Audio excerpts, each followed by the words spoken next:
This original WSRE presentation is made possible by viewers like you. Thank you.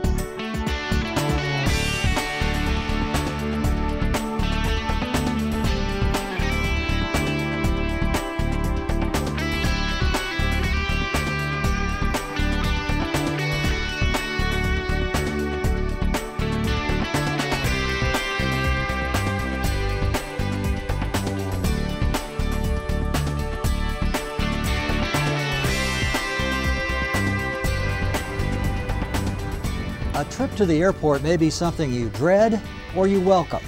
It could mean the anticipation of picking up a special person or the sadness of saying goodbye. But any way you look at it, airports play a key role in the economic life of Northwest Florida. Good evening, I'm Lloyd Patterson. This is CTC, a program about the people, places, and things on the Gulf Coast. Our guests tonight represent the area's two major airports. Belinda Crawford is the director of Pensacola Gulf Coast Regional Airport. Been on the job for a little more than a year now, though she has a long background in airports. Bill Potter is here representing Northwest Florida Regional Airport, the main airport of Okaloosa County, recently hired as operations manager of the commercial airports of the county. He came here from California, where he was an administrator at the San Jose International Airport. And Dr. Rick Harper, along with being very well traveled, is well known in the region as the man with the numbers. He's an economist, director of the Haas Center for Business Research and Economic Development at UWF, and certainly a man who gets his face and his voice and his name in the paper, on the radio, and television many, many times. Thanks for joining us tonight. Talk about the Northwest Florida airports. I'm one of these people, maybe it's strange, but I like airports. I think they're exciting, interesting places. Why is it that so many people, there are so many jokes made about airports and there being a gateway to Hades and all this sort of thing? Why is it you think that people have this feeling that, a negative feeling about airports? Melinda? I think a lot of it right now is due to some of the security screenings, some of the things associated with it, the time you have to get there before your flight, certain things like that. I'm hoping that it's not your customer service that you're receiving. I agree. Most of what people complain about these days has to do with the screening process. It's gotten better. It has. I remember, I'm like you. I imagine anybody who works in an airport's there because they enjoy it, but the romance of travel when you used to get dressed up to take a flight and those type of things, and I'm talking about my age now, but that got lost even before Yes. the tragedies of 9/11. That back then we thought the big challenges of the day and the hassles had to do with overcrowded flights and bumping and all of that.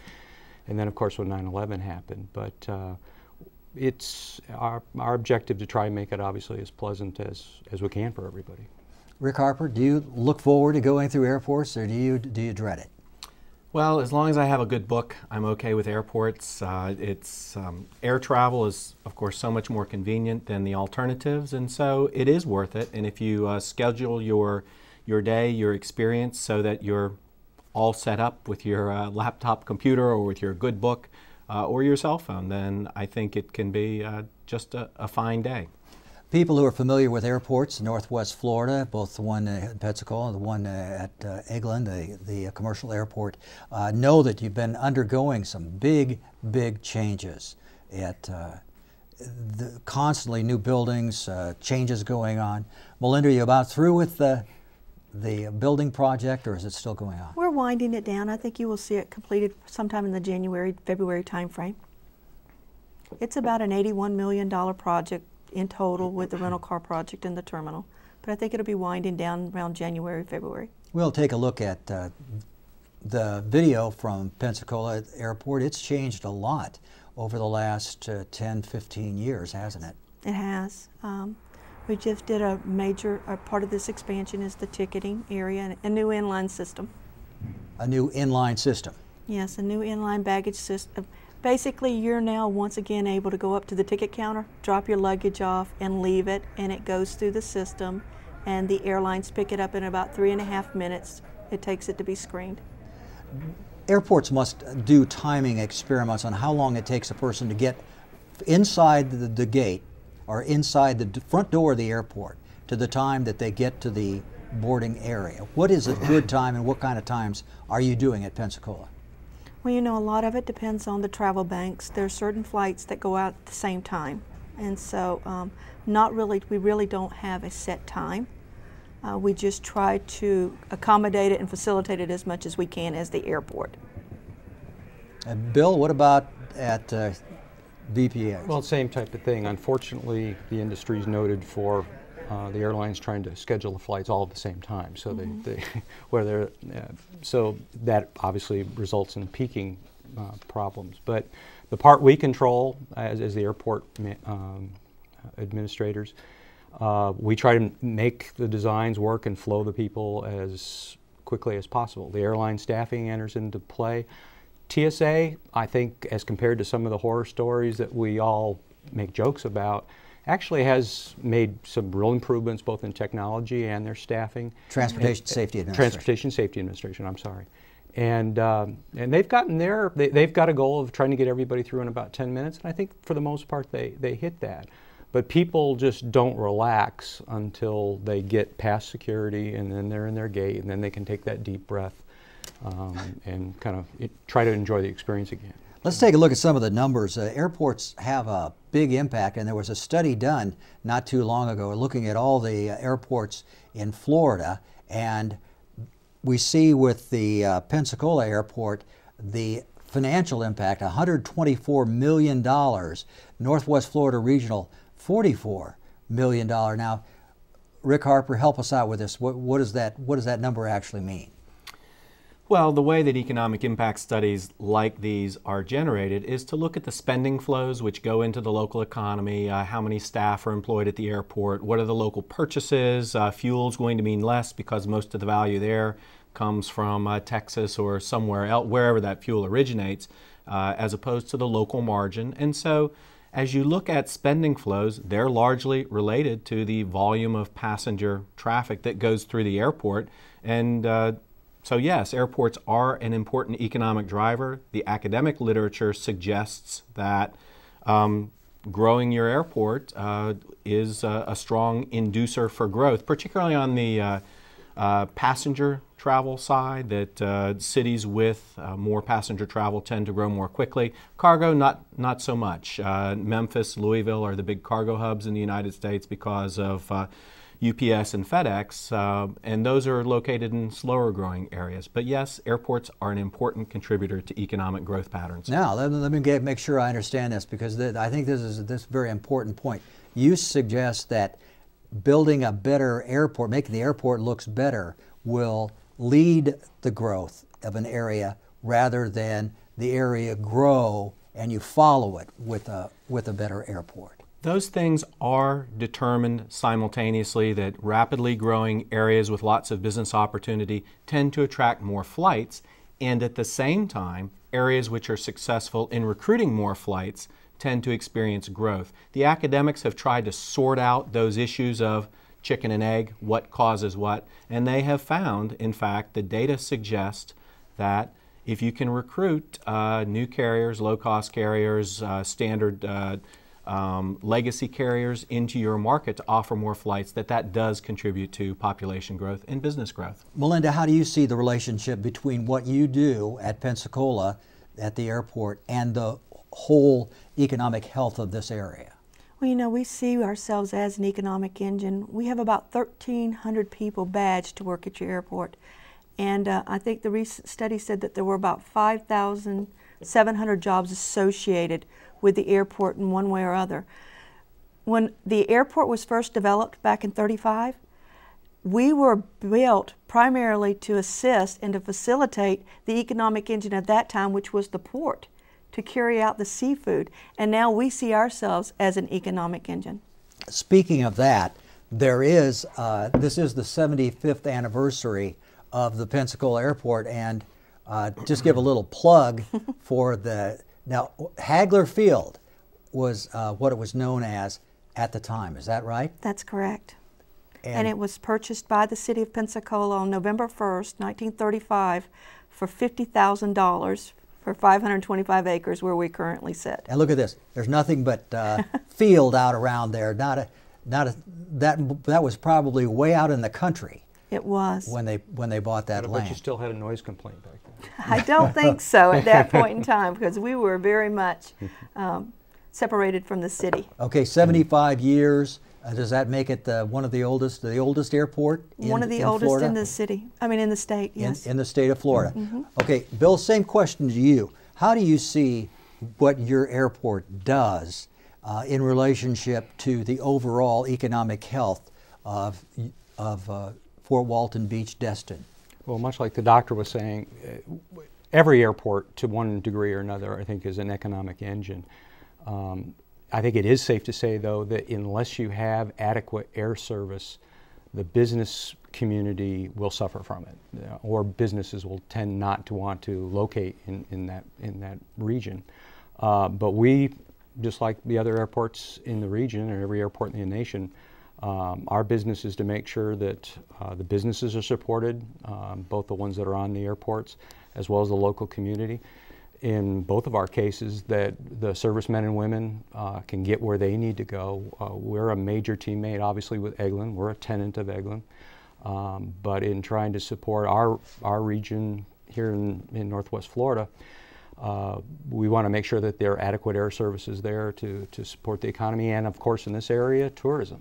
Yeah. People want to get here. Let's take a look at some of our pictures of Northwest Florida Regional Airport. And you are in a bit of a unique situation there because you are part of Eglin Air Force Base, right? Yeah, it's the first airport I've ever worked at where somebody else mows the grass, and I love it. But we've got a wonderfully close relationship with the Team Eglin out at the Air Force Base, and we look at it as a partnership, and we hope that we're one of their better tenants. Now you have like a 12,000-foot runway there, don't you? Available. Yeah, from a runway perspective, there's a lot of airports in the world that would love to have the real estate we've got available for landings, both not only at Northwest Florida, but also at Bob Sykes Airport up in Crestview. They've got a huge, for a general aviation airport, they've got a huge runway that supports a lot of the economy in the area, with defense contractors that have located there and other industries that are looking at locating there as well. And as we look at these pictures, we see a facility that looks like it was just erected and looks shiny new. It is an attractive facility. And I've got to say, and like you said, I'm new to this airport, not new to the industry, but I was amazed because I've been flying out of this airport, this terminal and its predecessor, and maybe back in the 60s out of its predecessor, but I was amazed to realize that it had been 6 years since the facility opened, with very limited staff. They've done an amazing job keeping it looking new. Okay, back to your 12,000-foot runway, because now Pensacola's longest runway is about 6,000 feet, is it? We have two 7,000-foot runways. Okay, I'm sorry, two 7,000 feet. Now, the biggest airplanes out there for passenger service, what kind of space do they need to land on? Well, we've facilitated 757s. Okay, so the biggest, what could? Well, they've had C5s Yes. at the commercial service airport, and you could accommodate that at Bob Sykes Airport. They do a lot of large aircraft modification work at Bob Sykes Airport. I guess I'm saying is it makes sense to build the longest runway you possibly can to anticipate future airplanes that might be even larger and need a better strip to land on. Not so much the larger aircraft. In fact, there was a significant trend back to smaller aircraft in the 90s and the early 2000s to regional jets. Yeah. And so most of the airlines, specifically around 2008, shifted their focus back to their hubs and put their larger aircraft into international services. Most smaller airports are serviced by regional jets. We're very fortunate that we have some wide bodies, MD-88s and some 717s and 737s at the airport. It's not so much the runway length, I believe, as far as infrastructure. It's the building. If you don't have the infrastructure to facilitate new service or additional service, then you are limiting your growth and the amount of air service that you can recruit. So it's an airport that doesn't proceed with development of their infrastructure basically is a stagnant airport. Yeah, it's a balance. The whole profession's a balancing act, but you have to make sure. It goes back to the chicken and egg. We're going to keep saying that over and over, but you have to have a runway and taxiway environment that'll support what you've got in the way of gates, and you have to have the gates adequate to support the type of aircraft. And as you mentioned, the industry has changed. We've gone from everybody's going to be flying on aircraft that held 500 people, and then all of a sudden we're all flying in 60 passenger aircraft. So 447. Trying to be flexible in an environment where your lead time planning is 20 years is a bit of a challenge. In the future, we'll all be on planes that either carry 1,000 passengers and we're all standing straight up, or we'll be on planes that carry 50 passengers, and it's just really hard to know which way. Rick Harper, which way do you think the wind is blowing? Well, different markets need different types of aircraft, and if you're looking at long haul in major markets, then the new Airbus 500 passenger airplane makes sense, because you can send a lot of people from one place to another using less fuel per seat, and the same number of crewmen can transport a greater number of passengers. But if you look at smaller markets where you have to match up with the demand that's out there in the market, and for a 450,000 person metro area like Pensacola, we've got the air service that we need, and for a slightly smaller metro area, which is Fort Walton Beach, then airlines will bring in. They want to have high load factors. They want to fill the planes up. They want to fly efficiently, so they want to use the right sized aircraft for the length of trip that they're going to make. And so they'll bring the aircraft that the market needs. So really, the way to get bigger aircraft into your market is to become a more prosperous community with more people going more places, and then the airlines will be very responsive. It's a very customer-driven industry. So now you're saying that the airports follow the trend rather than lead them. Well, you have both chickens and eggs. And yes, that's true. That, of course, larger population areas are going to need more service, and you're going to find more frequent service in larger cities. And so you see communities pursuing more service in the hope that, well, particularly in Northwest Florida, where we have the opportunity to bring in tourists, bring in people from farther away than might make the trip by car. There is a lot of potential for growth that you might not see, say, in a Midwestern city that's really constrained by just the basic business travel and leisure travel demand of its residents. But I've heard you say before, Dr. Harper, that the Northwest Florida is more of a drive-to area for tourism. How do the airports play into that? Well, we are a drive-to market for tourism traditionally, and you know, if you looked at it from the airlines' perspective, we've got too many airports in Northwest Florida. We've got an airport, every 50 miles, and the airlines would love to have an airport every 100 miles so that they could service that demand more efficiently rather than having it fragmented between different cities. But customers love to have convenient flights right at their doorstep, and so people in Fort Walton don't want to drive to Pensacola for air service, and people in Pensacola don't want to drive to Fort Walton. And so we get the market we get the service that we need. Is it part of your job, Melinda and Bill, to draw people, to draw tourists, business visitors into the area, rather than getting people to drive here from Atlanta or someplace closer? It's not so much part of my job to get tourists to come in. We're very fortunate with Pensacola in that we have a very diverse market, a strong business presence, strong military, with some tourism, especially since our market reaches over to the Gulf Shores, Orange Beach area. We see that as part of our primary market. So it's not so much that we are seeking tourism. What we have to make sure is we tell the good picture to the airlines so that we can tell the story, increase our service, and that causes passengers to look at our airport for the additional service. When we got United this year, that was the first airline that we had added since 2004 when we got American. We had been going to United's office in Chicago for 14 years. Knocking on the door, saying, please come. Telling them the good story about Pensacola and the Gulf Coast region. And when they came in, you know, it triggered additional service from additional airlines. And so it stimulated our market, our air service market. And it's been very good for us. Is that a lot of the job, Bill, to get out there, knock on doors, and get other bigger airlines to come into your market? Yeah, we work aggressively. Most airports do, with Chamber of Commerce and the tourist bureaus and such, to make sure that we've identified, okay, where are the people coming from, and is there a market that is currently being served that's not being adequately served, or is there a new market opening up? So we gather that information in conjunction with them, and then, as Melinda said, we'll go out and start knocking on doors, trying to sell them on our wares. And as you pointed out, we're a tenant of Eglin Air Force Base, but every airport runs like a business. It has to run like a business. We don't get any tax revenues from the general fund, whether you're a city or a county airport.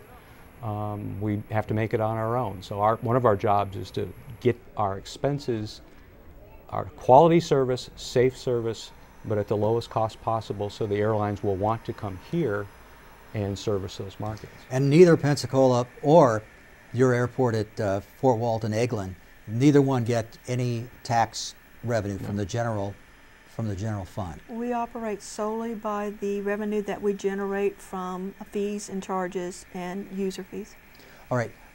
Dr. Harper mentioned just a moment ago about the airports all along the coastline. You've got Mobile, you've got Pensacola, you've got Fort Walton, and now there's the first new airport that's been built in the United States in a number of years, just opened, and that's Panama City Beaches International.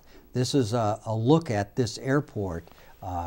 It is, as I said, the first it's hard to get an airport built in the United States anymore, and this airport is just got built and opened. Rick Harper, is there a market for another airport in Northwest Florida? Well, no, I don't think there is in Northwest Florida. Airlines need to make a buck at the end of the day so that they can stay in business, and they need to be able to have enough passengers to fill their planes and offer a full range of flights during the day. And so to do that, if you have just too many airports too close together, then it's hard to keep your planes full and charge rates that are high enough to make you $1. So it is possible to have too much service, because, you know, we do have Gulf Shores, Mobile, Pensacola, Fort Walton Beach, Panama City, Tallahassee. There is an airport every so often down the Gulf Coast, and so that means we're competing for some of the same passengers, and airlines are really trying to tap the same people to get them to go to one facility or another. It leads to lower prices for consumers, which is a great thing, but it's a tough environment. Good for passengers, bad for the airports. What about is this Beaches International at Panama City? Is this going to hurt Pensacola? Is it going to hurt Fort Walton? I can't speak for Fort Walton, but we've never considered Panama City part of our market. It's about a 2.5-hour drive if you were to take interstate, and if you were to take 98, it could go upwards to 4 to 5 hours depending on the time of the year. You know, Southwest came into that airport, and we've never considered them coming into our market. We consider it another entry into the region. Southwest has always been over to New Orleans, which is a 3-hour drive. I think that there's some things, they stimulate some competition among airlines. You know, there's additional seats along the Gulf Coast now. It's been very good for the Panama City area, and I think it's been good for the region. Mm-hmm. Their Southwest's entry into that market and Delta's response to it. Okay. Bill, you feel the same way? Panama City, not a threat? No, not a threat. You know, there's the saying, a rising tide floats all boats. Southwest is noted for being a low-cost airline, and people just take that at face value, and they are. And they're a very successful one. But the impact, as Melinda's saying, is other air carriers are adding service into the other airports in certain circumstances. Certainly there's been a drop in fares to stay competitive. So from a consumer standpoint, I think all the consumers are winning. But we don't consider that a threat. I would encourage all the viewers, it was a lot simpler before deregulation, and I'm a big proponent of deregulation. But it is, everybody's gone, as frustrating as air travel is, trying to find what the right airfare is incredibly frustrating, even with the internet and everything else. So to be a wise shopper, you really gotta do your homework these days to find out what the true lowest fare in there. And sometimes it'll surprise you, it's not necessarily the low-cost carrier. Airports don't have much to say about the price of a ticket, though, do they? We do not. Only from the standpoint of trying to keep the cost that we charge our tenants, the airlines, as low as possible. At the end of the day, what an airport charges an airline is a very small part of their bottom line. But we try and keep it as competitive as we can by keeping our operation as lean as we can. It's so, I'm sorry. Go ahead now. It's so small, the portion that, and the portion that airports charge to airline, it makes up so small of their bottom line when the majority of their fees are from fuel and labor costs. Yeah. But it's probably one of the only things that they have a little bit of input and a little bit of control in. So airports do try to remain competitive. They do have some leverage with you on that. They look at what we charge them and why we charge them what we charge them, and yeah. Rick Harper, you're a guy who's traveled a lot around the country. I always like to, because I enjoy airports. I think they're exciting. I think they're interesting places. What's your favorite? What do you think the best airport is in the country?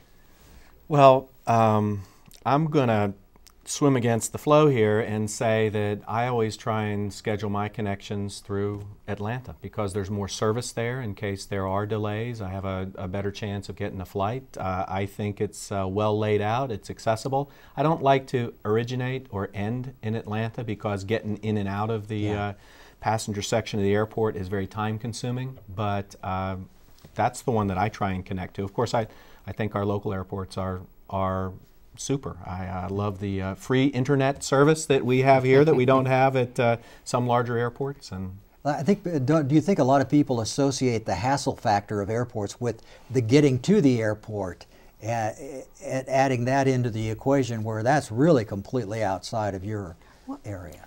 When recently when the I-10 exit opened on Airport Boulevard, that was a major factor for the airlines. When we go tell the Pensacola, the Gulf Coast story, and we told them that we have a direct access off of Interstate 110, that was they were impressed with that. Okay, we're down to our last bit of time. Your favorite airport in the United States outside of Pensacola? Can't say Pensacola, then I probably would say Denver. I like Denver. Bill, your favorite airport in the United States, best one? Norman Waimanetta San Jose International Airport that just opened up a brand new terminal, and I haven't seen it yet. So. Okay, well, air travel is going to be with us, it looks like, for a good long time, and both of these airports have done some major upgrading recently. Don't forget, 75th anniversary of the Pensacola Airport. Purchased that land for $50,000 back in '35. Thanks for watching. Lloyd Patterson for WSRE. Good evening.